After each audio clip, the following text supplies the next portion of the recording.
Monsieur le Premier vice-président, mes chers collègues, plus que jamais, l'antisémitisme apparaît comme un phénomène protéiforme et complexe. L'année 2018 a été émaillée par une forte recrudescence des actes antisémites. C'est une hausse de 74%, soit 541 actes qui se traduisent entre menaces et violences réelles. L'ultraviolence et le terrorisme qui ciblent les Juifs en France éclipsent trop souvent un antisémitisme du quotidien et pourtant qui conduit des milliers de Juifs à quitter certains territoires de notre région.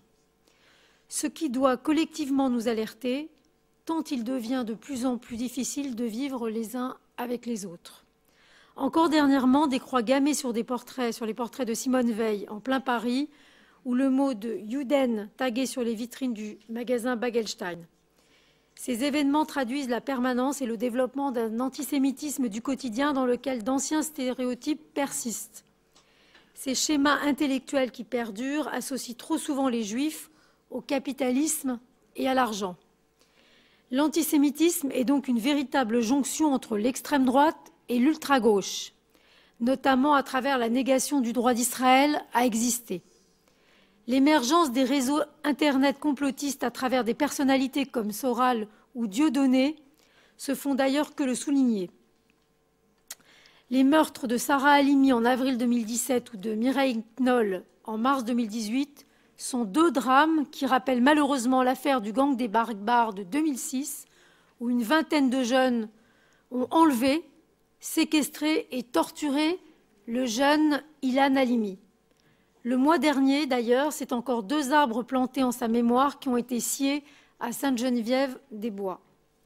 Nous constatons ces 10 dernières années la percée d'une nouvelle forme d'antisémitisme qui se distingue des formes historiques et prend racine dans le conflit israélo-palestinien sur fond de concurrence victimaire principalement du fait de milieux islamistes ou d'extrême gauche. La dramatique apogée fut la tuerie commise devant le collège Ozar HaTorah par Mohamed Merah ou la prise d'otage de l'hypercacher de 2015. Alors, oui, nous souhaitons réaffirmer solennellement aujourd'hui notre attachement à la France des droits de l'homme et de la liberté, incompatible avec toute forme de racisme ou d'antisémitisme.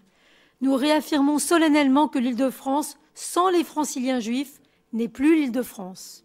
Alors c'est pourquoi nous voterons évidemment en la faveur de ce vœu.